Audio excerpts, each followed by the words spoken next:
Hello, everyone, and welcome to this episode of Langer at the Mic Live. The Montreal Canadiens, they win their first overtime game of the season because Eric Staal is a Montreal Canadien. Newly acquired Eric Staal with the clutch overtime winner. Woo! Let's go, baby. Let's go, man. That was honestly one of the gutsiest wins of the season by the Montreal Canadiens. They came into this game having won just one hockey game. I think it was just one hockey game after trailing after two periods. And while they were trailing not only by one goal, but two goals going into the third, minus Brendan Gallagher, after giving up two demoralizing goals at the end of the first period and the end of the second period, the Canadiens, they come roaring back with goals by Josh Anderson. And then, of course, the other, the goal by Thomas Tatar, great shot, high glove side. And then Eric Staal, newly acquired Montreal Canadien in his Habs debut, Eric Staal. That was better than a hat trick, man. That was way better than a hat trick. He gives the first win to the Montreal Canadiens in overtime. And man, just sorry for the delay there. By the way, just because I had to connect to my wired internet and not the Wi-Fi, just to make the stream a little bit more reliable, just like the 1990s. But anyway, man, that was just a roller coaster of emotions. That type of game, because like you're looking like, especially after that game against the Sens on Saturday, you're just starting to doubt you're like, here we go again, the Montreal Canadiens and their inconsistencies. And they play such a great game at 5-on-5, but it's just those two gaffes. And it happened late in the period. Even worse, it happened late in the period. Devin Shore finds himself wide open at the end of the first after the Habs made the Oilers look like an AHL team in the first period, outshooting them 15-5 in the first period. But one of those five shots that the Oilers took was because you had Joel Edmondson being beat behind the net. You had Shea Weber puck watching Jujhar Khaira, and Jonathan Drouin just staying at the post watching Jujhar Khaira and leaving Devin Shore wide open in the back door. It was Jujhar Khaira on the assist there. After playing a phenomenal first period. And that's the first thing. Coming back to Eric Staal for a sec, he's literally the biggest center that the Habs have had, I think, since Danya Zubris in the early 2000s. He is massive out. Like he's lanky, but he's tall, man. Like he's 6'4", and he was just like he again from 5-on-5 from over the course of the entire game. He was okay. He was good. He was money in the face-off circle. He won like 9 out of 11 face-offs or something crazy, like something really good like that. But just what a game, man. And then of course, not to mention the fact that Brendan Gallagher gets hurt in the first period there. So here you go, you play an awesome first period. You have Lehkonen and Kotkaniemi that missed two wide open nets because the puck was rolling and they're tied up at the last second. You know, you had Weber, who had a nice chance putting it to the net. Puck got or actually Weber. I found Weber played a really nice game. We'll get to that in a little bit. But yeah, overall, really nice first period. Just ruined by Devin Shore being left wide open and Brendan Gallagher getting hurt and not returning. That looks, honestly, if there's one thing that I'm really concerned about in this game, it's the health of Brendan Gallagher. Let's hope that Gally is not too injured in his wrist, because it did not look good. That shot really stung him. He took his glove off and he was in a lot of pain going to the bench and going to the dressing room, and he did not return tonight. We'll find out probably as we speak with Dominique Ducharme in his press conference right now. Yeah, I mean, Ben Sherrod already broke his wrist. I really hope, look, we'll see what the status is on Brendan Gallagher. But then second period, Oilers start pushing back a little bit. And honestly, this is where Carey Price had to make some really, really big saves. Price had to make some really, really big saves in the second period on Draisaitl, and you had one on he robbed Chiasson twice, Alex Chiasson twice. Like one Chiasson was left right in front of the net, like literally wide open in front of the net, and point blank range. Price stopped him with the blocker. Then, of course, he goes Gump Worsley style, stacking the pads, losing his helmet in the process. So literally Gump Worsley style. The only difference between Price and Gump Worsley is that Price is 6'3" and Gump Worsley is like 5'3" or 5'6". So that's the only way that Price would have gone full Gump Worsley, I guess. But what a save on Chiasson. So at this point, it's 1-0, and the Habs are playing decently well. And and they're within a goal of tying it up against the Oilers, and they even though they weren't playing as well in the first, they were still playing okay. But then again, with 14 seconds left in the period, 11 seconds left in the second. The Devon Shore goal was with 21 seconds left in the first. The Darnell Nurse goal, that was with 11 seconds left in the second. Danault didn't lose the faceoff cleanly, but he lost the faceoff, and the left winger, I think it was Lehkonen. It was on the penalty kill, so it was either Lehkonen, I forget who it was. I think it was Lehkonen, or even Toffoli. Again, it was on the penalty kill. Whoever the winger was lost the puck battle to Pajärvi, to Jesse Pajärvi, who fed the point, fed across to Nurse, and it was Draisaitl at the point, fed it to Nurse. And this is one where I'm just like, I was literally about to tweet on my Twitter at Mike Langer. Give me a follow, of course. I was about to tweet that Price, man, that goal, first of all, by Devon Shore, not on Price, when you have three guys puck watching, Jujhar Khaira going behind the net, and Edmondson getting beat, Weber puck watching, and Drouin puck watching, leaving Devon Shore wide open with literally a wide open net. That's not on Carey Price. But this goal on Darnell Nurse, by Darnell Nurse from the point, okay, there was some kind of traffic to Price's left, but that's one that he kind of has to stop, or the team needs him to stop at that point of the game, given how it was going. And Price did not make that save. And here's something I actually noticed. I don't know if I noticed this in the third period. I did notice this in the first or second, but Price might have changed the color of his cage, because with that red Patrick Waugh looking mask, he usually wears the blue cage. But I noticed this in the third period in overtime. Price had a silver cage. I didn't know what color his cage was in the first and second period, so someone will have to double check that. But again, Price seemed to have changed the color of his cage. And I mean, I don't know if that helped him very much on the goal by Darnell Nurse there, who, by the way, his 13th of the year. I think he's leading all defensemen in goals. He's having a monster year for the Edmonton Oilers, but still, that's one at that point. Price has to stop that at that point in the game. But guess what? This Montreal Canadiens team, they're one of, they have character. They might not be the most consistent, but they still have plenty of depth at forward. They have good defensemen. And yes, we got Mr. Evans. Yay. Go Habs, go. Let's effing go. I'm with you, man. I'm totally with you. Vibing with you. And obviously, hey, leave a comment on what your favorite part of the game was tonight, of course, to those that are watching. But yeah, like at that point in the third period, this Habs team they still got their character. They still got they're still 4 lines deep or 3 lines deep, even with Gallagher out. And Corey Perry, who continues to just be a force, or just continues to solidify his spot in the lineup, and is perfect with his, I'm getting to that, Mr. Evans. He continues to be perfect in his role and he's moving up the lineup, though. You notice that he's moving up the lineup, by the way. Corey Perry tonight, he played 14 minutes when typically play around 10 or 11 minutes. I mean, I guess that's also because Brendan Gallagher was out. But man, on that line with Suzuki and Josh Anderson, that line was money tonight. Even Suzuki played a really good game tonight. And then, so that's what happened. So it was, I think, Perry that made the smart play to leave it, who kind of won his battle, but kind of lost it and left it in the right corner for Suzuki to pick up. But then Perry finds himself behind the net on the other side. Suzuki fires a pass over to him, and then he passes it to Josh Anderson right in front, who won his battle against the Edmonton defenseman. Brand new hockey game. The same way that the Habs gave up late goals in the first and second period, the Habs, they scored early in the third period when they absolutely had to score early in the third period, just a minute 45 seconds into the third period. And then moments later, or barely 3 or 4 minutes later, you had Thomas Tatar off a turnover off Darnell Nurse, by the way. A rare bad play by Darnell Nurse. Bad turnover. Paul Byron intercepted it, fed Thomas Tatar. And honestly, when I saw that, I'm like, shoot.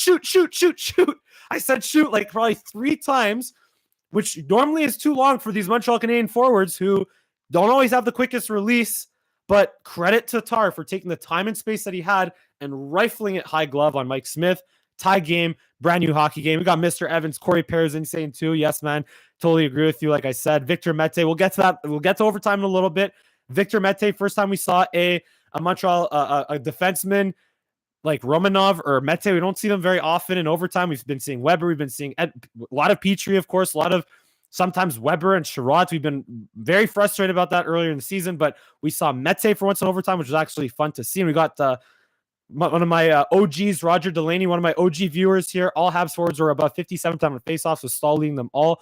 We in Thunder Bay are so proud of Staal. Buffalo fans are saying, "What the?" Yeah, I think Buffalo fans have a lot of things to say. What the you know what to, right? So, and shout out to Roger Delaney all the way up in Thunder Bay. Again, regular listener, regular viewer. Appreciate the love, man. But yeah, here we are in the second period at this point.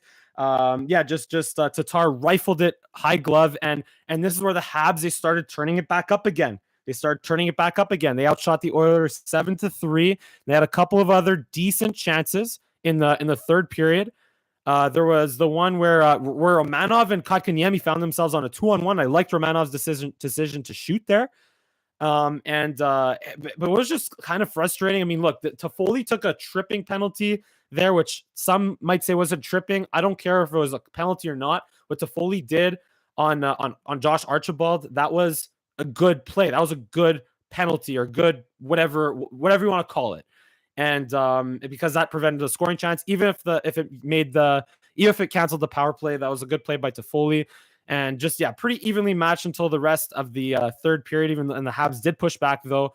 But it wasn't as dominant as the first. But then overtime. Here we go in overtime with Connor McDavid and Leon Draisaitl and Darnell Nurse, all the firepower that the Oilers have. By the way, got Aaron Benmihe. I'm still got to pronounce your name, man. He's my brother's best friend, so pardon me. But love the Staal goal. Love seeing more time for Perry. Love the fact that they never gave up, or the fact that McDavid and Draisaitl had no points. None of the easiest of tasks. And that's exactly what I was going to get to, Aaron. Thank you so much for pointing that out, because that is 2 games in a row where Connor McDavid and Leon Draisaitl are shut out by the Montreal. Oh, excuse me. Not entirely shut out, but between Connor McDavid and Leon Draisaitl, they got 1 point, 1 assist by Leon Draisaitl. That's it on the assist to Darnell Nurse through 2 games in a row. And I believe that neither Draisaitl nor McDavid have scored against the Montreal Canadiens this year.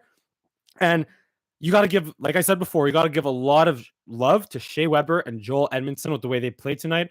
Okay, sure, they didn't look good on that goal against by Devon Shore late in the period. Fine. But there was one play where McDavid, or several instances where McDavid tried doing McDavid things with his little, stutter step, quick feet, quick hands, and everything's just moving a million miles an hour, when most defensemen would fall on their heels. And it's like, oh, wow, what the hell's going to happen? Like, something's amazing about to happen. I'm about to get my jock straps are about to end up in the stands because of what McDavid's about to do to me. But Shea Weber, nope, just took away the time and space, put a stick in the way, stick to puck, nice and simple.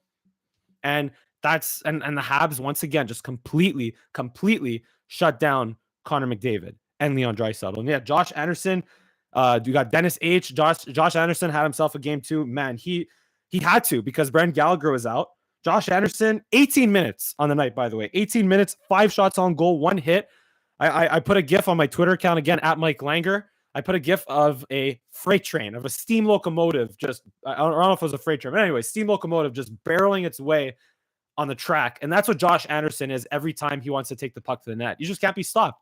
You're just too big, too fast, too strong. And honestly, we haven't really been seeing, like I would say before the COVID break, we stopped seeing that part of Josh Anderson, or even like the 2 games after the COVID break, and the Edmonton win and the Ottawa win this past week. We haven't really seen that type of game from Josh Anderson. But this weekend against the Ottawa Senators and tonight against the Oilers, he was, as Dennis H. is saying, he was back to his power horse form, and he was rewarded with 2 goals last game with 2 great shots. Well, 1 great shot, another one off the second chance.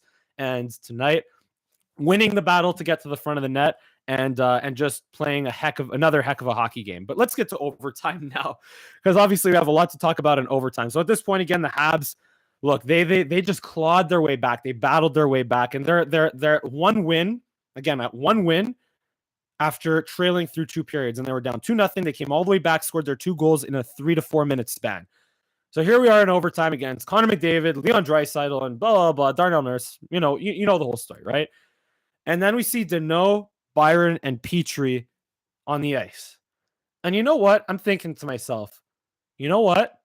Against those guys, against Draisaitl and McDavid and Darnell Nurse, it's almost like you kind of have to play not to lose in that situation, because with that much firepower on that side, how are you going to counter that? Like, yeah, we all love Kotkaniemi, we all love Suzuki. Sure, Eric Staal in his first game, but Eric Staal, not the greatest skater at this point of his career, despite his experience, his goal scoring, which he did in overtime. But the Habs don't really have an answer to, like, in terms of star power from McDavid, Draisaitl, and Darnell Nurse.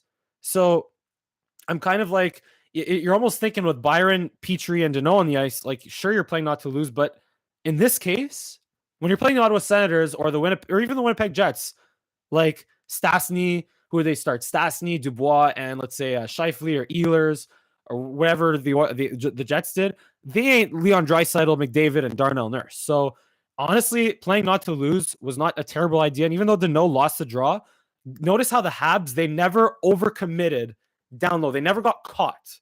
They never got caught in the Edmonton zone. They were always ready to come back throughout the entirety of the overtime. By the way, Races Fan Rocks 4.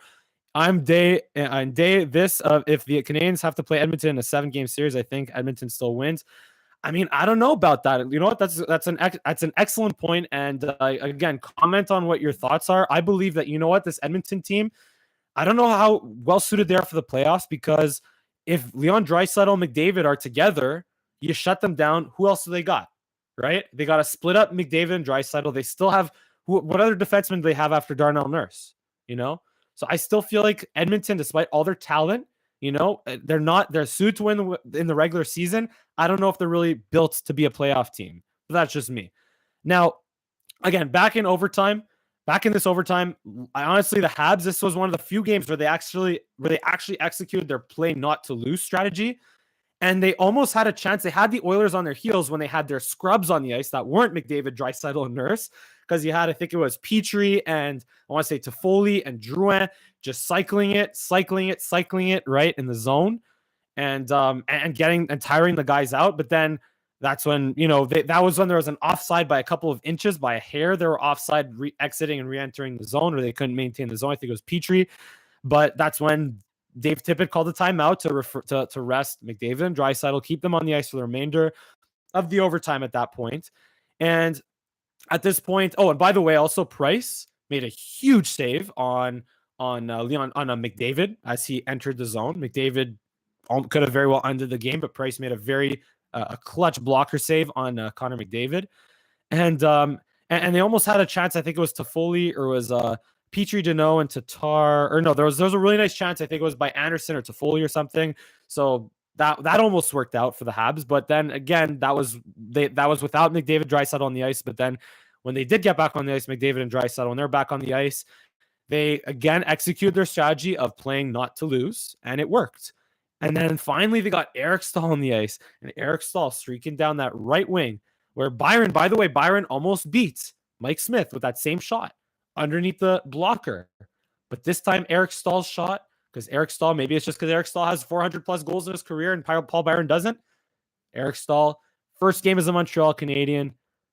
Montreal Canadiens haven't won all year in overtime. They finally win in the shootout against the Canucks a couple weeks ago, but they have not won all year in overtime.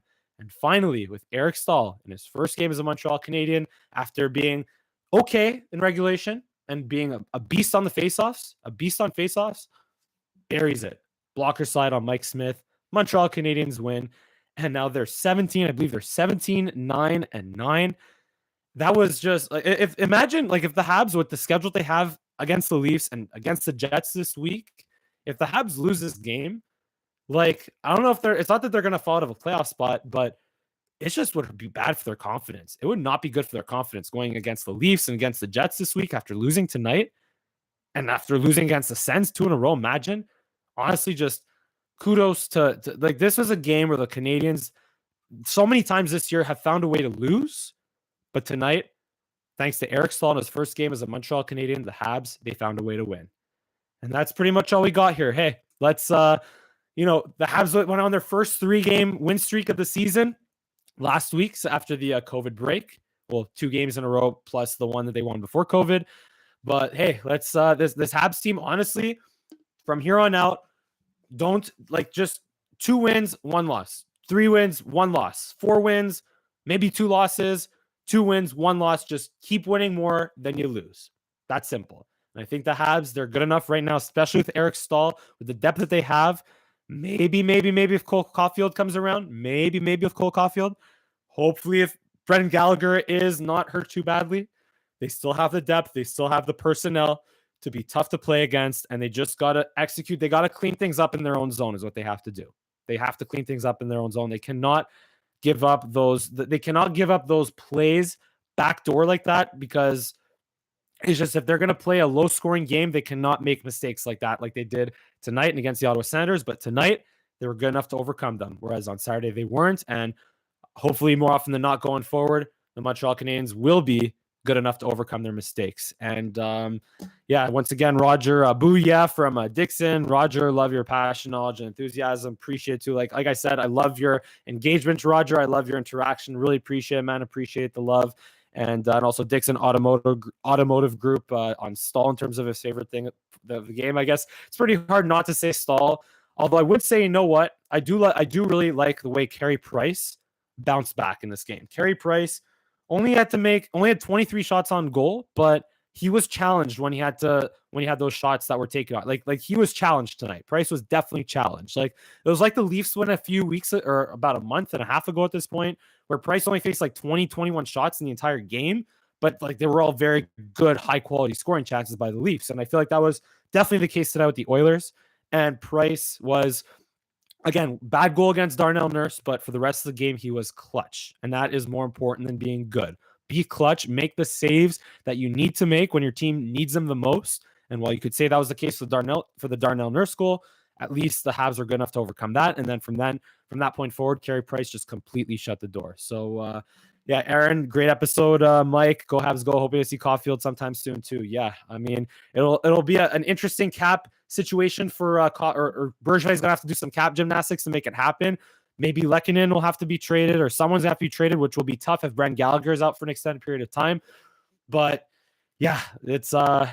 It's very exciting times to be a Montreal Canadiens fan right now. This is maybe not quite as fun as earlier on in the season, but still just the way they won tonight, just comeback fashion, found a way to win. You know, you take those anytime. You take those wins when you can get them, right? You take any win when you could get it. So yeah, so that's all we got here. I've been going on for quite a bit as usual. If you enjoy my commentary, you enjoy my content, give me a big thumbs up on this stream. Give me a sub to my channel here at Langer the Mike, and you can give me a follow on Twitter, Instagram, and also TikTok at Mike Langer as usual. And thank you so much for tuning in to this Montreal Canadiens postgame show here on Langer the Mike Live. And I look forward to seeing you again next time.